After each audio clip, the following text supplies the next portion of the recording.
Evaluating to motivate.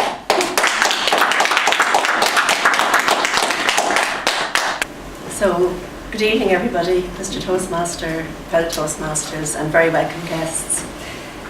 As Mark told you, the presentation tonight is from the Successful Club series. So this is a set of presentations that help us to make sure that our clubs are at a quality level.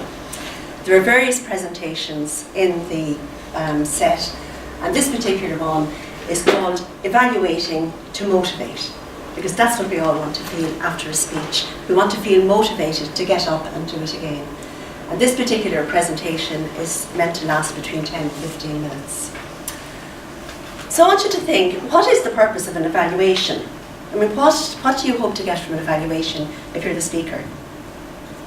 Encouraging. Encouragement, very good. Anything else? What else would you like? Feedback. Feedback, absolutely. Anything else you might like to get from an evaluation? Acknowledgement and praise.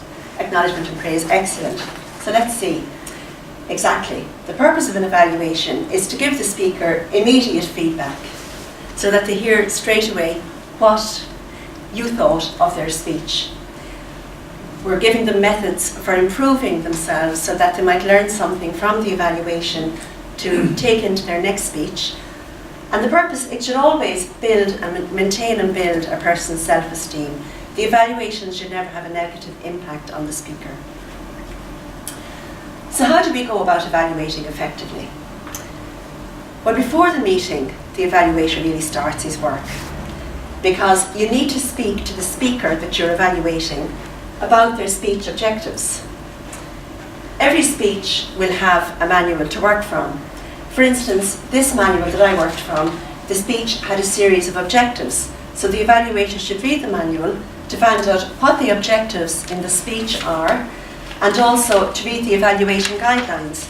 At the back here, there are guidelines for that particular speech, for the evaluator, saying things like how clearly did the speaker explain the process she was talking about, like etc. So you look at that.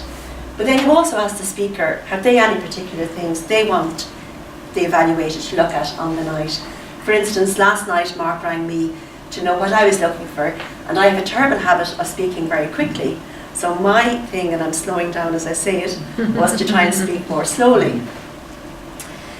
The other thing is, one should not evaluate and they have to have done at least 3 speeches, because you need to have actually received evaluation feedback yourself to know what it feels like, and you also need to have sat in at a few meetings to see how other people evaluate and to learn from their what they do.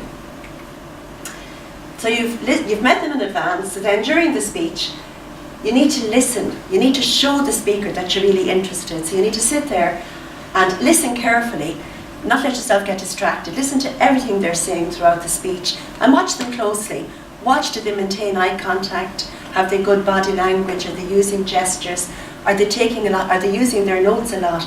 But also write down the odd note for yourself. And what I find very helpful when I'm evaluating is I get a page. Now I meant to do it before I stood up here, but I get a page and I sit down, write down what I saw, what I felt, what I heard, and then at the bottom I write down, suggestions, just to have guidelines for myself on how I'm going to give feedback afterwards. So that's the taking note part. So then, when you're actually doing the evaluation, there are various ways of doing it, but one recommended way is to use the sandwich effect, right? So you're commending, you're recommending, and you're commending. So the commends are like the slices of bread, and the recommend is the filling in the middle. So you start off by saying, I really liked the way you spoke so lovely and clearly, and the way you used body language. Then you could say something like, I did think you spoke rather quickly. It would be better if you slowed down a little. And at the end, but I loved the humour in your speech, and I loved your gestures, so that you're commending, then you're recommending, and then you're commending again. And always, an evaluation is just a personal opinion. It's nothing more. So bear in mind all the time the evaluator's mantra of what you saw, what you heard, what you felt, because it's just you, the evaluator, and what you saw and what you heard and what you felt. So when you're doing your evaluation, you're speaking about the presentation's effect on you, the evaluator, You're commenting on what the speaker did well. You're commenting on what areas you feel they could work on to improve. And you're giving them specific recommendations for improvement. And always conclude on a positive note. You want to motivate them to come back. So, during the evaluation, during your evaluation, choose your words carefully, because we all know it ain't what you say, it's the way that you say it, isn't that right? So if you stand up and say, I think you should have done, or you should have said, it would be much better if you said, I really liked what you did, but perhaps it would be worthwhile if you considered, rather than being dictatorial about it.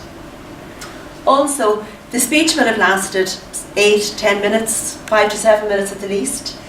You won't have time to discuss every aspect of the speech.